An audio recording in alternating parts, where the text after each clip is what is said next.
département, premier partenaire du sport en Sarthe.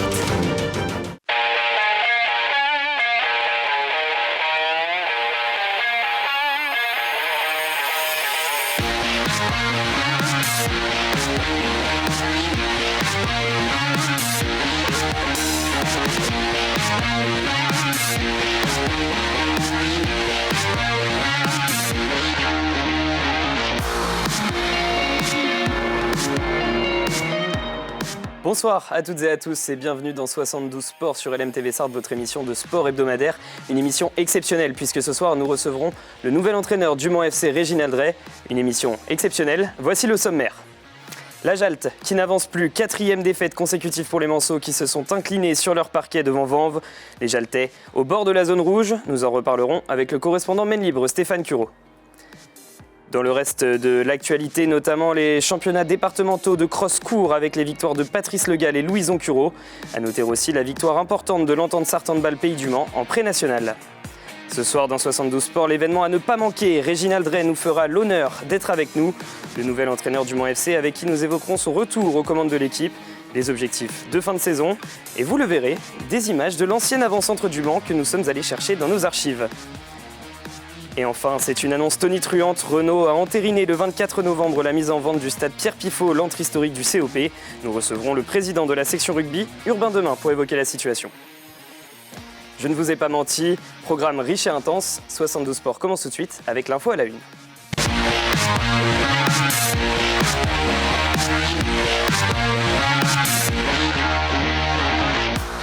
Et l'info à la une, c'est la 3e défaite consécutive de la Jalte en championnat. Et ce soir, en plateau, nous recevons Stéphane Cureau, correspondant Maine Libre, pour en parler. Bonsoir Stéphane. Bonsoir. Je disais la 3e défaite en championnat, la 4e défaite, toute compétition confondue, avec la coupe territoriale contre Brissac. Mais contre Vanves qui ne se déplaçait qu'à 8, la Jalte a montré ses limites, elle n'a tenu qu'un quart temps. Effectivement, en grosse difficulté depuis plusieurs matchs. Une seule victoire sur les 8 derniers matchs. C'est trop peu pour exister sur un championnat national 2. Il va falloir réagir au plus vite, effectivement, pour la Jalte.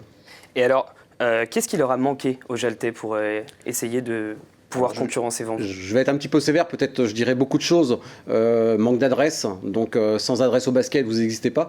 Mais outre l'adresse, dominer également au rebond.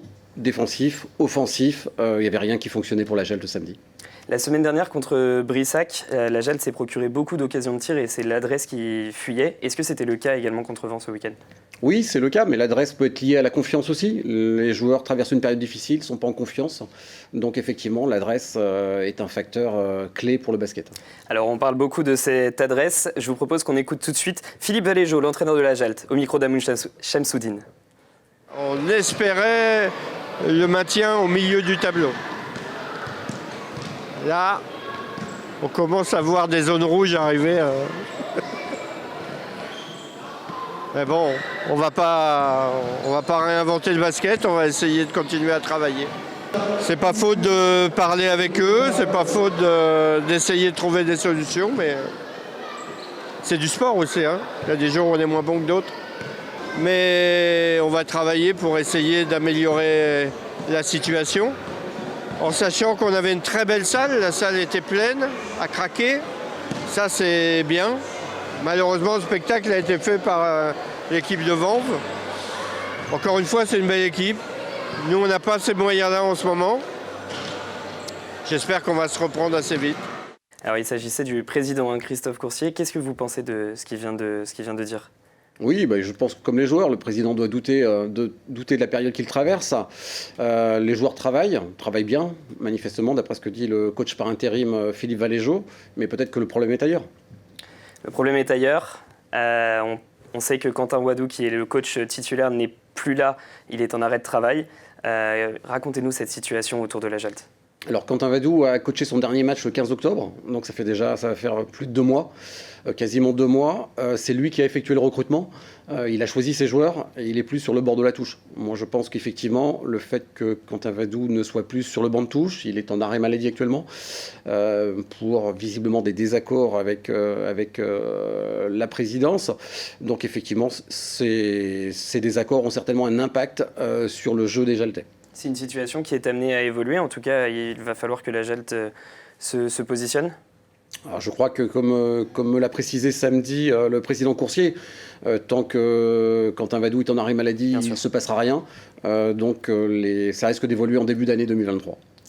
Alors, on parlait donc de Quentin Vadou. Je vous propose qu'on écoute l'entraîneur par intérim, Philippe Valéjo, au micro d'Amoun Chamsoudine. On n'a pas eu de réussite, on demande beaucoup de choses en défense. Donc, on perd de l'énergie.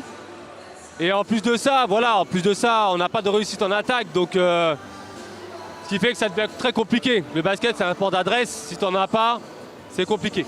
C'est compliqué, donc on doit continuer à travailler. Je remercie les bénévoles et puis tout le public d'être venu. Et on doit continuer à travailler pour eux.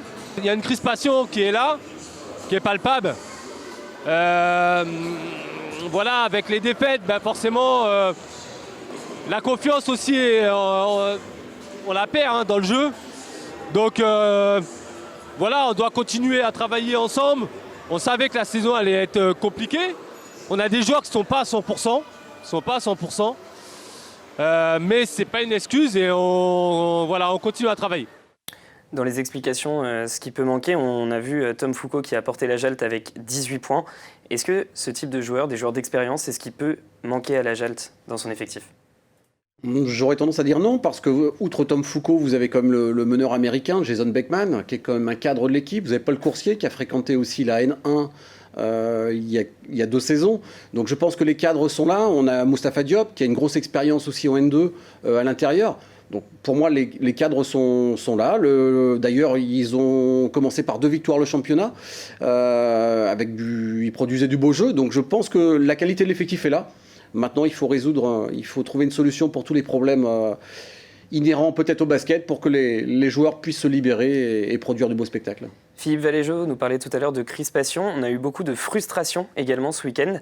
Qu'est-ce qui explique cette frustration qui s'accumule ? Comme je vous le disais, une seule victoire sur les 8 derniers matchs en championnat. Ça fait beaucoup. Effectivement, donc les joueurs. Voilà, oui, une seule victoire sur les 8 derniers matchs. Effectivement, les joueurs se cherchent et essaient de trouver des solutions individuelles, alors que là, il faut plutôt s'appuyer sur le collectif. On va regarder le classement. La Jalt qui est 11e avec une toute petite victoire, non même pas une victoire d'avance, ils sont à égalité avec le premier relégable. La situation se complique. Et oui, alors peut-être source d'espoir dès le week-end prochain, puisqu'ils iront à Gravenchon, la Lanterne Rouge. Donc peut-être l'occasion de se refaire un petit peu une santé et puis de repartir sur une dynamique positive.